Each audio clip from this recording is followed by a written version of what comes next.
مقصد یہی ہے کہ جو عبادات ہوتی ہیں تو اس کو انسان جتنا زیادہ اخفاء اس میں ہو، جتنا زیادہ اس کے اندر اس کو ریاکاری سے انسان، اس کے شبہات سے انسان بچ جاتا ہے کہ وہ عبادت کر رہا ہے. جیسے نبی وسلم کے بارے میں آپ نے بھی ذکر کیا کہ آپ رمضان کے مہینے میں اخفاء کرتے تھے، اور اخفاء کی انتہا یہ تھی گوشہ نشینی کی کہ رمضان کے آخری عشر میں اعتکاف پہ چلے جاتے، اعتکاف اور پھر بالکل آپ وسلم کی عبادت کیا تھی وہ کسی کو نظر بھی نہیں آتی. اعتکاف میں کچھ تفصیلات ہے ہی نہیں کہ نبی وسلم اعتکاف میں کیا کرتے تھے، حتیٰ کہ گھر والوں کے بھی علم میں نہیں تھا کہ نبی وسلم کیا کر رہے ہیں. تو پہلے اتنا 20 ہی دن تو آتا ہے پھر کہ احیا لیلہ، اپنی رات پوری جاگ کر بالکل گزارتے تھے. اس جاگنے میں کیا تھا اس کی تفصیل نہیں. بالکل. اور اس سے پہلے 20 دن کے بھی کچھ معمولات ذکر ہے، لیکن آخری 10 دن کے معمولات کسی کے بھی علم میں نہیں ہے.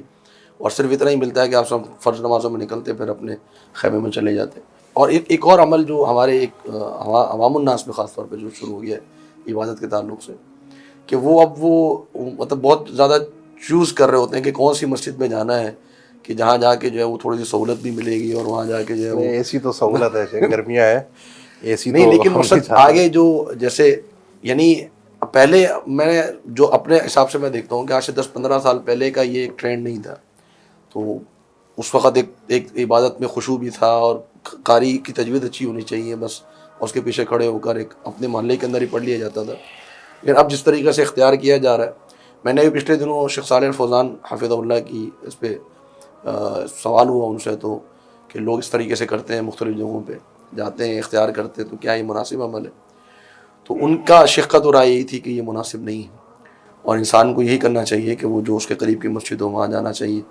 اور اس طریقے سے ہاں البتہ مسجد والوں کا اہتمام کرنا چاہیے کہ قاری کی آواز کہتے ہیں اچھی کہیں ہو. انسان کو کچھ ایسے اگر خشوع خضوع کے حوالے سے چیز نصیب ہو جاتی ہے کہیں یعنی اس کے کچھ ذرائع ہیں، اگر وہ ذریعے ہیں وہاں پر اس کو خشوع خضوع مل رہا ہے اس کی نماز میں تو ٹھیک ہے. لیکن اب یہ ایک میلہ ٹائپ کچھ مسجدوں میں نا اصل میں میلہ لگنے لگا ہے. وہ جو آپ نے آخری عشرے کی بھی بات کی جی اس کو اس کے ساتھ ہی جوڑ لیں. اب یہ میلے والی کیفیت جو مساجد کے اندر آ گئی ہے نا، کہ مطلب خاص طور پہ جو اعتکاف کے تعلق سے اعتکاف ہمارے میں یہاں بھی، جو تراویح میں بھی کھانے پینے کا انتظام کو جی، لائیو چائے پراٹھا چل رہا ہے اور لائیو اور شاہی چل رہی ہے. بوفے سسٹم ہے جی اعتکاف میں، اور لائیو پراٹھے اور چائے، اور فیشن بنا دیا ہے.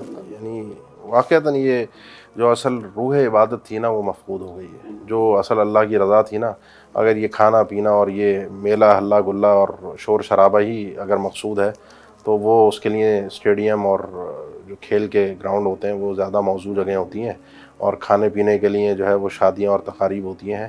یہ مساجد جو ہیں وہ سہولت ہو، لیکن سہولت کے دائرے میں ہو، سہولت بڑھ کر مقصود نہ بن جائے. سہولت ایک ذریعہ ہوتی ہے، سہولت کو اگر ہم مقصود بنا دیں گے اور اس کو اس انداز میں بنا دیں کہ وہ اصل ہو جائے اور ساری چیزیں عبادت کی جو ہیں وہ سب بعد میں چلی جائیں، اور ایک مطلب جس کو کہتے ہیں سادے الفاظ میں کہا جائے، برا نہ لگے کسی کو، تو عیاشی والی چیز ہو، تو یہ چیزیں مقصود نہیں ہیں. جتنا عبادت کے اندر تذلل ہوتا ہے نا، جتنا انسان کی عاجزی ہوتی ہے، خضوع ہوتا ہے، جتنا اللہ کو سادگی کے ساتھ انسان نظر آ رہا ہوتا سنجیدگی ہے، ہوتی ہے، سنجیدگی ہوتی ہے، وہ عبادت کا مزہ کچھ اور ہوتا ہے.